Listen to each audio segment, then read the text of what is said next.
Hello and welcome back to the podcast, everybody. Very excited to be doing this podcast today. I feel like I opened too many podcasts with the fact that I'm excited. I need to come up with a new starting line. But then it is true, I am actually excited. I'm always excited to be launching a new podcast. Let me think of a better tagline to come in with for next time, right? But I am genuinely excited to be doing the podcast today because it's a topic that I really want to talk about. And of course, it is a Thursday. And what does Thursday mean? Thursdays mean my big tips and tricks episodes, which means I get to share loads of stuff with you and help you create some amazing outcomes in the work that you are doing. And one of today's things I'm going to be talking about is how to reclaim your time, how to make more of the time that you spend, how to get that back, and how to reclaim it as something that you're going to make more of in the day. I think everyone's always saying, I don't have time. I want to talk about all the things that I do in order to create time, in order to be able to create focus, create prioritization, and to be able to get more done every single day. Because there are a good 18 hours in every single day, and what you do with those 18 hours determines, how successful you're going to be, right? You only work about 8 hours of that day. And you might spend about an hour and a half getting up at the beginning of the day. Then you go to work. Maybe you've got sort of an hour's commute or so there and back. Maybe 2 if you're unlucky and you're a bit of a commuter, right? So you've got, 8 plus 2 is 10. Maybe you're at sort of 11 or 12. And then you get back home and you've got 6 hours. Now, I have 3 kids, right? It's not like I'm not busy. So I get home and then it takes about another hour and a half or so to get the kids to bed as soon as I get home. So now I'm on 4.5 hours, right? Depending on when you go to bed, you have whatever the remainder is in order to get other stuff done. And usually for most people, that's going to be a good few hours. So the question is then, what do you do with that time? That's one of the things that I want to talk about today. And also, how do you make more of the time that you have as part of your day-to-day job, your day-to-day work, spending more time on the highest value adding end results and less time fighting fires, getting distracted, and spending less time doing all those things that aren't creating really meaningful outcomes for you personally or the business that you're working for. And that might be for the work that you're doing specifically, or that might be for your side hustle. Maybe you're a side hustler and you've got something else going on and you're like, Dan, how do I manage a full-time job and my side hustle? I just don't have enough time to do it. How do I do these two things? And again, the tips in today's podcast are going to help you make a lot more out of that side hustle time so that you can get more done and make more progress towards your side hustle goal as well. So really valuable one today. These are all things that I do, and you need to be making the very most of the time that you have, and prioritization is so important to creating the end result that you want to create. So I think this is a particularly important episode because it's the number one thing I hear, whether it be for collaboration, whether it be for personal time management, whether it be for just day-to-day work. The number one thing everybody says is, I don't have enough time. And hopefully I'm going to dispel a whole load of that today and give you a good chance for a load of prioritization. Okay, so let's jump into the time piece. How do we start managing our time most effectively? I'm going to be breaking these down into 3 key categories here. The first one is about protecting the time that you have. The second is about prioritizing the time that you are using. And the third one is about managing that time in the most effective way. And I've got points for each of those. Right now I am looking at a notepad with some pink highlighter on. I was writing these down the other day and the kids decided to pass me a pen, and that pen was a pink highlighter. So I am looking at a piece of notepaper with a pink highlighter on it, and I'm just about to see the contrast between the notes over here. If you want to actually see what this is like of me actually recording, you can head over to my Instagram and go to @I'mDanThomas, and you can actually see the live recording of this exact podcast, and you can see my lovely pink notes over here. But let's assume you're not and you're still on the podcast. Let's jump into the first category, and the first category is about protecting the time that you have. And I think this is one of the most important things that people get wrong all the time. They don't protect the time that they have. So when they say, I don't have enough time, it's not that they don't have enough time, it's that other people are taking their time from them so that that time cannot be used and repurposed into higher value adding outcomes. Protecting your time is so important. You only have a finite amount of time every single day to get what you need done. If you are not protecting that time, savoring that time, then you will not be able to repurpose that time into other things. And to give you an example, Warren Buffett, multi-billionaire, had an interview with Bill Gates. There's a great YouTube video on this. They had an interview with Bill Gates, and Warren had his diary with him, and Bill said, Warren, can I have a look at your diary? I'm interested to see how much time you spend in meetings and anything else. And Warren said, yeah, sure. And he hands him his diary, and Bill's looking through this, and there are 2 appointments in the entire month in his diary, right? There are 2 one-hour appointments, 2 one-hour meetings in the entire month in his diary. And Bill's like, Warren, where are all your appointments? Don't you have any meetings to go to? And Warren says, yep, those 2 meetings are the only 2 relevant meetings I need to go to. They're the only 2 critical ones that I need to be in. And the rest of that time is my personal time that's spent for me to think, to make decisions, to take the right actions out of what I need to do in order to ensure that filters down into the best results for my business. Right? You know, this is Warren Buffett. Right? This is a guy you would think would be flat out busy all the time. He's not. He's protecting his time. He will not allow other people to put meetings in his diary that are not relevant, that he is not needed for, that are not creating very, very strong outcomes, or outcomes that aren't as strong as what he could be creating if he was spending his time doing something else. So that's your number 1 point about protecting your time, is meetings. People love meetings, and when they put meetings in the diary, those meetings are going to last as long as the meeting slot is booked for. It's so rare that a meeting finishes early. People just let meetings drag on and fill up the allocated time regardless. And they often don't give you an agenda. They'll say, oh, can we have a meeting? And you'll say, well, what's the agenda? What's it needed for? And they won't be able to define it. Or even worse, you'll just accept the meeting without a clear agenda, without a clear rationale, without a clear reason as to what you actually expect and want to get out of that particular meeting. And that's the worst part about meetings, is people just have meetings without having a clear agenda, without having a clear outcome for those meetings. So part 1 of protecting your time is do not allow other people to take your time away if the outcomes of that time are not clearly defined and are not as strong as the outcomes that you would be creating yourself. So important. If you get a meeting in the diary and you don't know what it's for, you should be going back and challenging people and saying, what's the agenda for the meeting? And challenging, am I really needed in the meeting? And challenging, could this be done over email? And challenging, can you just send me an email with a few bullet points and I'll respond to them or contribute to them this way? Meetings are such a big killer of time.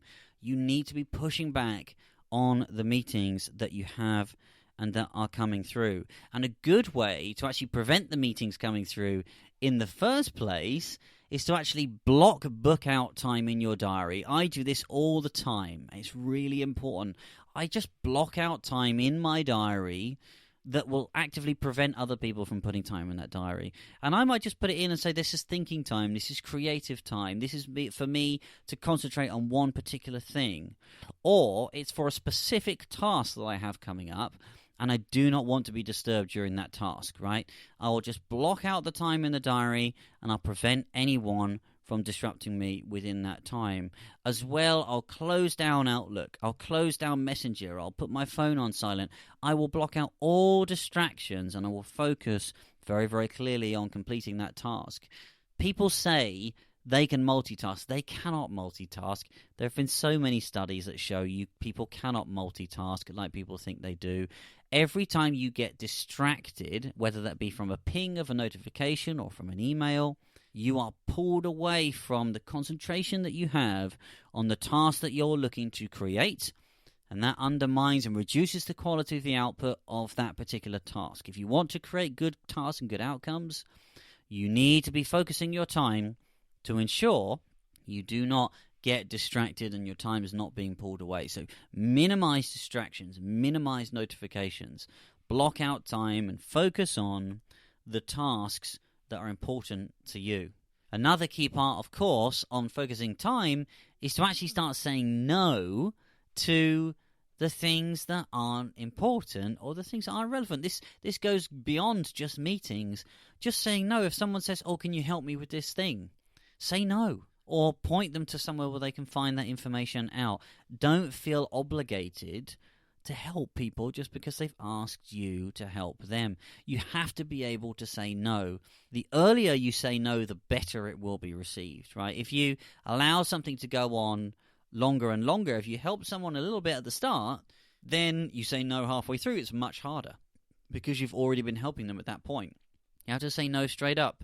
But when you say no, practice saying no and say, well, sorry, I'm not able to help you with that. I've got some really pressing things going on. They're a really high priority for us, and it's important I get these finished, right? Don't think of saying no as I'm not being helpful, right? Think of saying no as I'm spending my time in the most efficient way, right? I am focusing on a very high value outcome for the business, and the thing that you need, sorting out your Excel spreadsheet, just isn't that high value. And you're able to go and find that answer out yourself. You don't need me for it. A lot of times people will just ask other people for help without even looking themselves, without going off and finding the learning, without actually spending the time in order to be able to fix things themselves, right? And if you compound that, it can just kill your day-to-day time. It can kill it, especially if you have a help desk going on. You're answering the same question over and over, or you're known as someone who can help support people, and people are constantly coming in and say, hey, can you help me with this thing?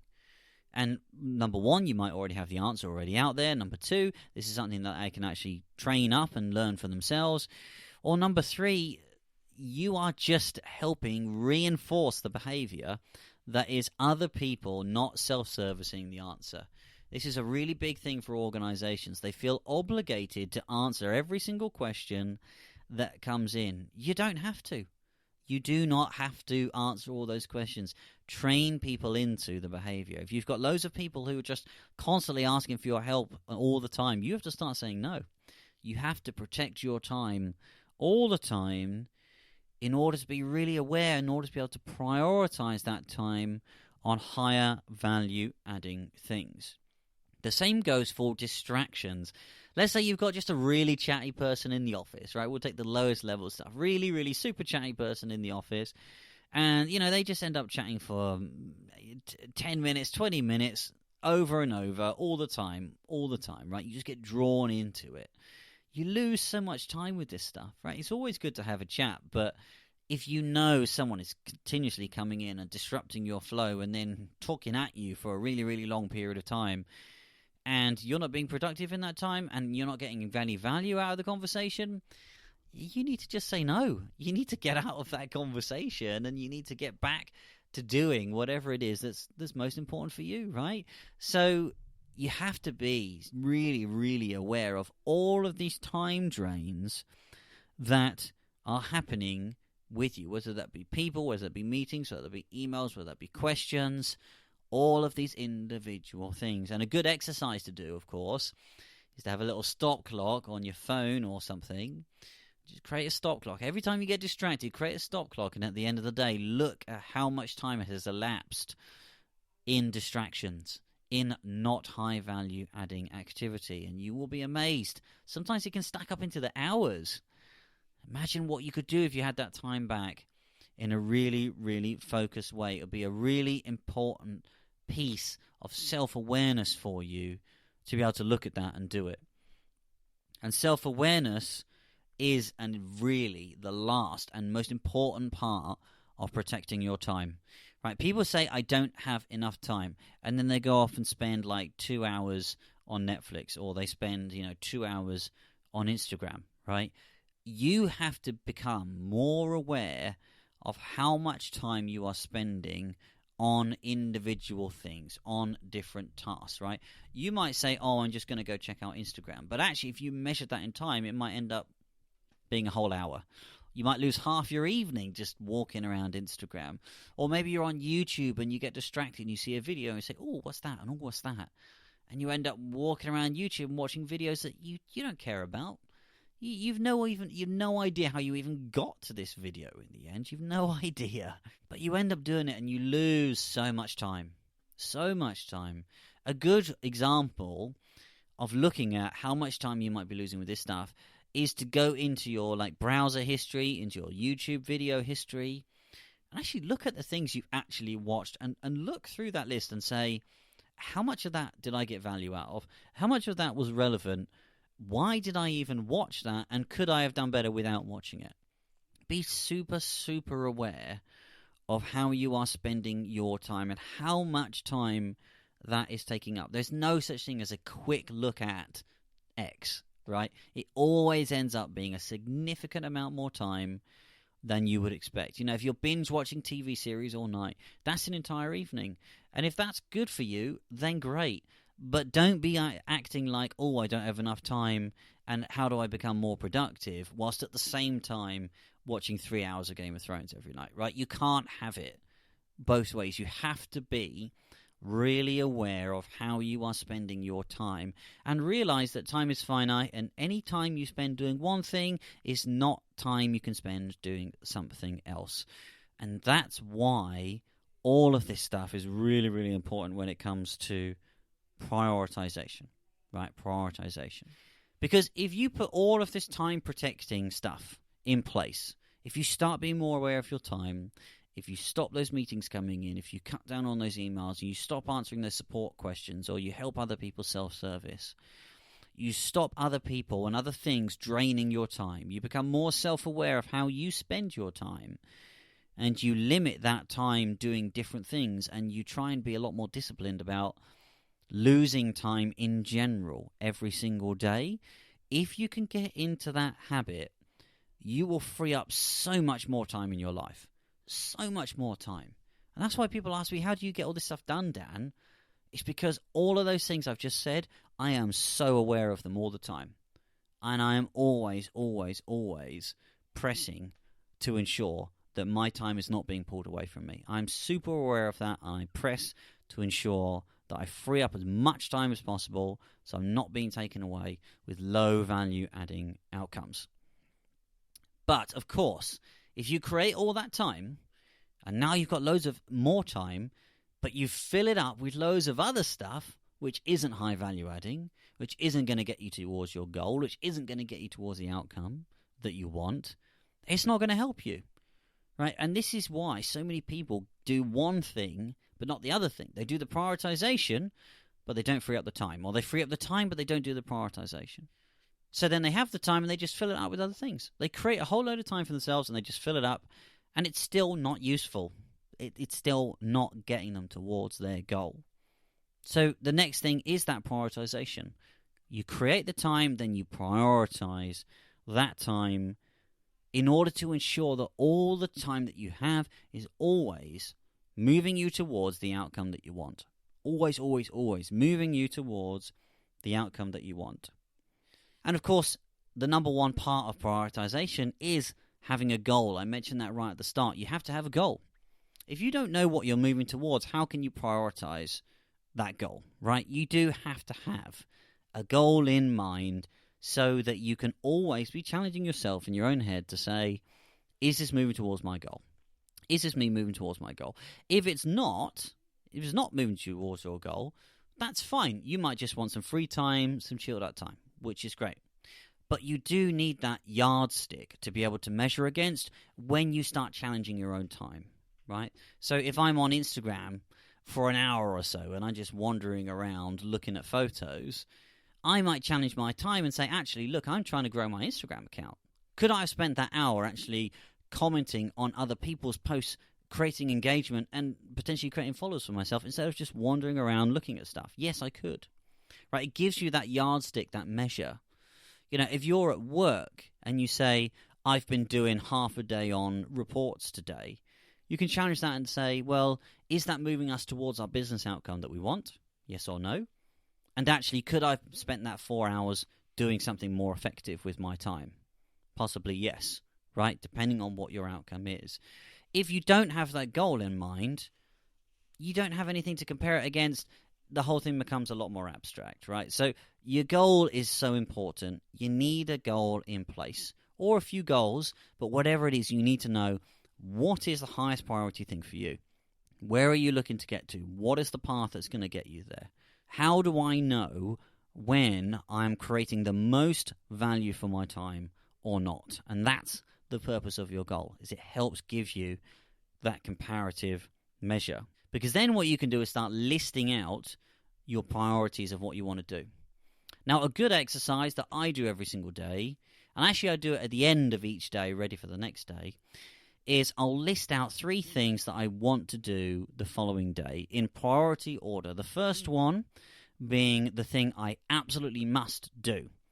The second one is a thing that I absolutely should do. And the third one is something that will be really beneficial to me, but I should only do it if I achieve the other 2 things, right? So it's a must do, it's a good to do, and then it's a hope to do.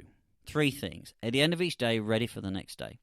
And what I do is I use that list in order to ensure that I don't procrastinate, right? So I'll take the number 1 thing on that list in the morning, and I will not do any other tasks until I've achieved that number 1 must-do task. And it might be something I enjoy, or it might be something I really, really don't enjoy. But if it's something that you don't enjoy, your procrastination brain is going to prevent you from doing it, and you're going to pick off the other 2, and they're not going to be as high value adding. So when you list them out, you're going to say to yourself, look, I'm going to challenge myself. I need to get this top thing done, and I'm going to do it. I'm going to keep doing it until it's done.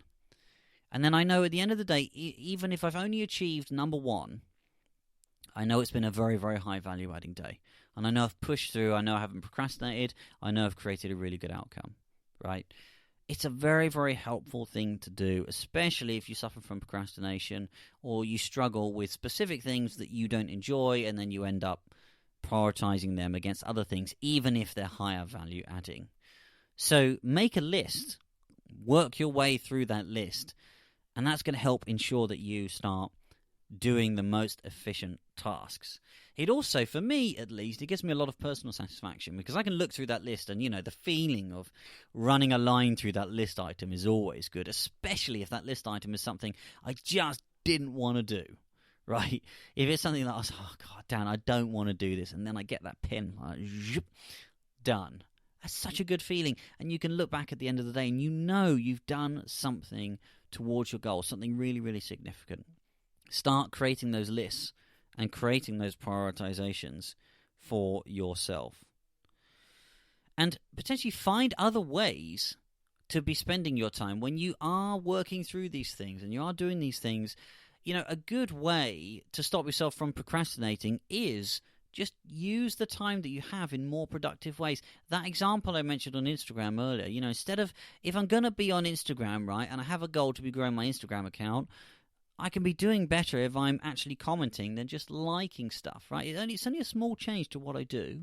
But instead of me just wandering through and looking at pictures, I could be looking at pictures within a specific hashtag, and I could be leaving comments. I could just be doing a little bit more that actually moves me towards my goal without changing the habit so much. Again, if you've got a business task going on, let's say you're answering some questions that someone's come into your inbox on a particular topic, right? Instead of answering that question, or at the same time as answering that question, start creating a knowledge guide that answers that question for the next person so that you don't have to do it again. Yeah, so just create these other little tasks, or just start adapting what you do to make it in a way that either moves you towards your goal or alleviates the issue that you've got at the same time. It's only a very, very small change. It might just be, look, every email I send out for support questions, I'm going to capture that as I go, and I'm going to measure how much time this is taking me. Or I'm going to capture it so that I can see the most common questions that are being asked, and then I can create knowledge guides for those most common questions, which is then going to reduce the questions in the future. Just little changes to what you're already doing from a prioritization standpoint is going to help you create that time in the future, and it's going to be more meaningful for your business as well. So is there a task that you can do that you can just tweak a little bit in order to make it much more higher value adding? So you don't have to get out of the habit of doing it. You can still do it, but you can tweak it to make it more higher value adding. Now, something to consider from a prioritization standpoint, of course, is your lifestyle. Like, when do you want to work, right? If you are suffering from working late or working long hours or working remotely or whatever, then there may be a lifestyle element to your prioritization, and that might be driven by the fact that you're not actually getting your jobs done in the time that you have. So you might be getting home from work and you're still like, I've still got loads of really, really urgent stuff going on. And of course, that raises the question of, why have you still got urgent stuff going on? You should have been dealing with that during the time that you had allocated already. And do you have a prioritization issue? So you can think about prioritization as well as a lifestyle standpoint of, how can you start prioritizing the work and the tasks that you want to do, but also the lifestyle that you want. So how can you start prioritizing the work that you do at work in order to create more family time, in order to ensure that you get your high priority stuff done, so that when you get home, you know you're clear, you can have more family time? Or how do you start condensing your hours in order to get the high priority stuff done that you need in order to create more time for yourself, for your family in the long run? All this prioritization stuff does is help you really see what's important to you and how you can start making time or changing the way you look at tasks and achieve tasks in order to create the outcome, the lifestyle that you want at the end of the day. Because then we're going to get into the last part, which is managing your time. Right, so we've talked about protecting your time, preventing other people from taking your time away from you, getting rid of those meetings and those emails and all the things that are pulling time away from you. And then we talked about prioritization, about of the time that you have, how do you use it in the highest value possible? How do you create the tasks that you want in the order that you want? How do you ensure that you are using your time effectively? How do you, when you do use your time, how do you do it in a way that's more value adding than you normally would? The last one is about managing your time. Okay, so let's assume you've got as much time as you need or as much time as you can free up.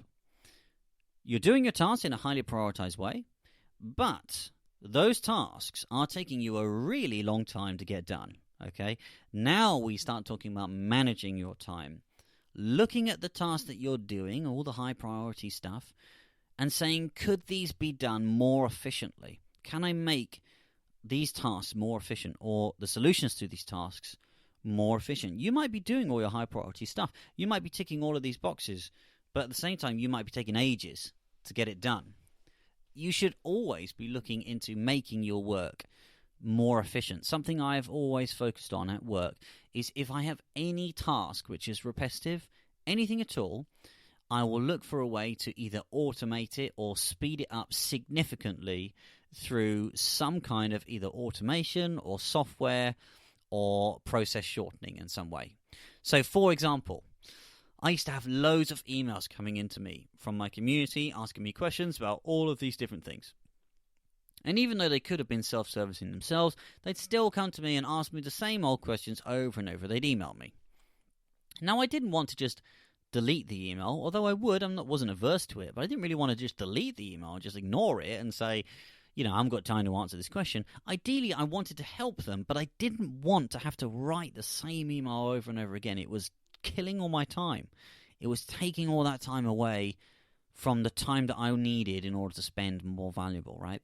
So what I did is I got this little piece of software called Quick Paste, and what Quick Paste does is it very, very quickly pastes in some pre-designed templates that you've written, right? So in Quick Paste, you can just write a little paragraph, and then you can go like Alt F7, and it will just paste that in, and you can have loads of them. So what I did is I had loads and loads of very, very quick email responses, and I just had a little post-it on my monitor that said, press Alt F1 for the answer to this question, Alt F2 for the answer to this question. And then anytime an email came in, I would just go, hit reply, Alt F2, send. done. And that would be like an answer that said, thank you for your question. The answer to the question that you have is this. You'll find more information here. If this has answered your question, your email will not be responded to, right? So I'll always footer that email by saying, if I end up reading your email and I know the answer to that has been given in the link that I've sent you, I'm not going to reply to your email, right? So I'm managing the expectations of the people that are coming in. I'm saying to them, look, I'm not opening up a conversation with you here, right? I'm sending you the answer. And it's up to you to go off and read what I've sent you and get the answer from that as well. Whereas if you email someone directly and you create a personalized message, you are opening up that conversation. And most of the time that conversation is going to lead to further emails. It's actually going to create more work for you than you wanted in the first place. Whereas in my email template, it would say, if the answer to your question was included within this link, then your email will not be responded to. I'm not going to start having a conversation with you where you start asking me, I can't find it. Where do I look? How do I read it? I don't want to read it. It's too long to read or whatever, right? I know I've sent them the answer. It's up to them to now self-service and help themselves. So that way, I didn't have to just delete people's emails. What I could do is I could very quickly fire them off an answer, and then I could delete them. I'm not getting into the conversation. It only takes a second. I'm still helping people, but I'm not drawing myself into a long conversation and losing a load of time. Okay, that's a good example of creating more efficient processes in the things that you do.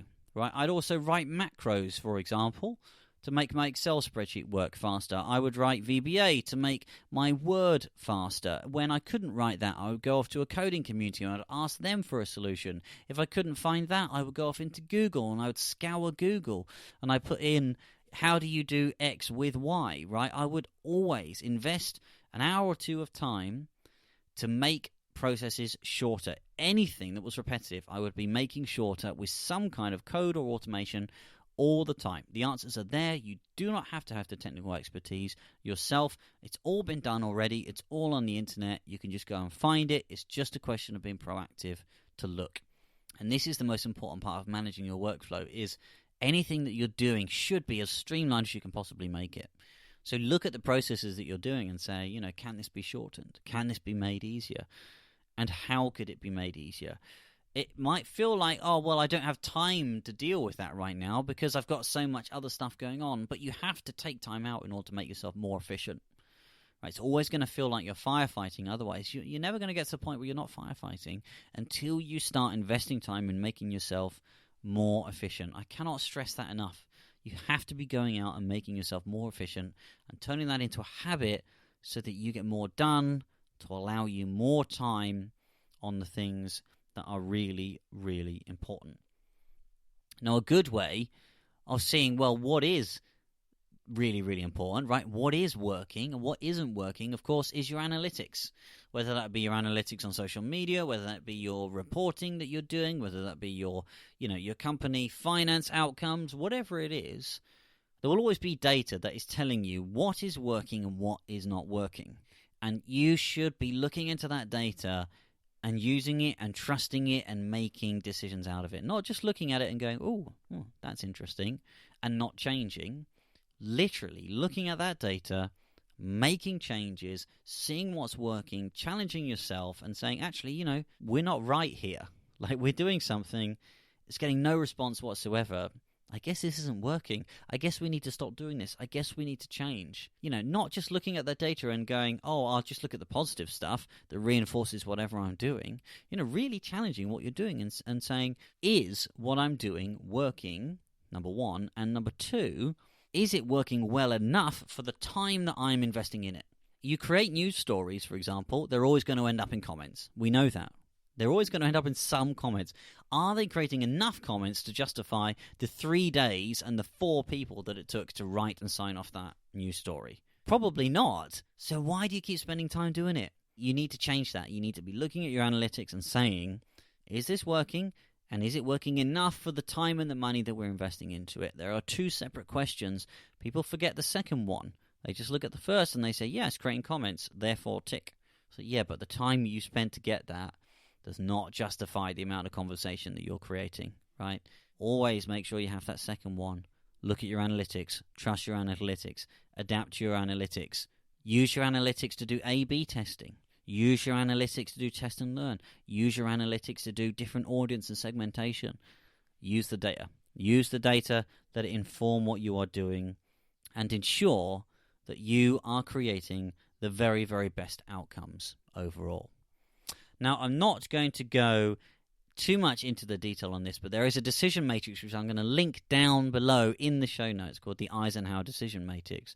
And in the Eisenhower Decision Matrix, it takes you through what you should do, what you should delegate, and how to manage your time. It's got a really, really cool grid.